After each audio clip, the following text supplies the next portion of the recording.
motherland, a blessed land. Though everything is in shambles, the air is still fresh, the spring that gush forth from our mountain is refreshing.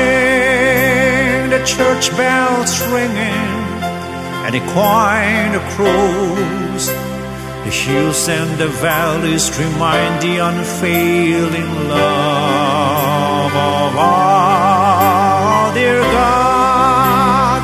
A place where you will hear the laughter, have the warm feeling of your dear and near ones.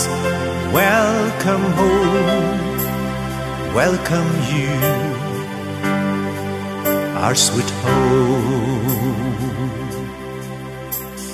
Kêu mẹ anh sticky na mẹ, ibetu se ke de rei rotui, nang ma inang steering that lay.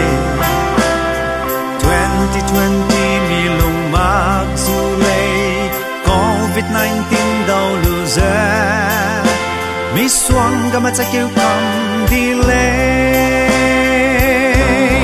Sẽ quang ca đại thật mê hãy quý qua lạc sẽ bằng lê y sẽ đầu tay lưu đà tình quang sẽ tòa sẽ phép chú thương quê kẻ đi rì bè băng sắc nè hãy rì sẽ COVID-19 lưu đủ y sẽ quang hè đầu đại lưu đà tình này mix xóa đủ rè bà lê.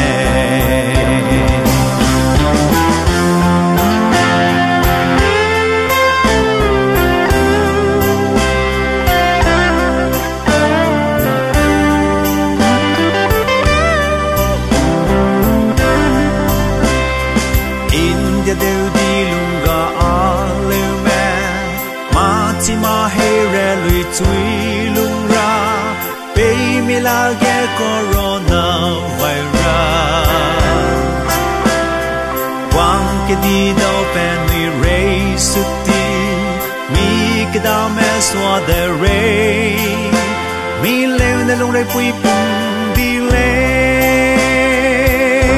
ie quang tay la mi suy irang tang lạc lê quang tạc rè lũy tình quang sao lầm tung mẹ chú tua cáp lâu mi tiêu mẹ hằng kia mẹ lung kem mi kia ba ai xem nè rì cây kia đi lêu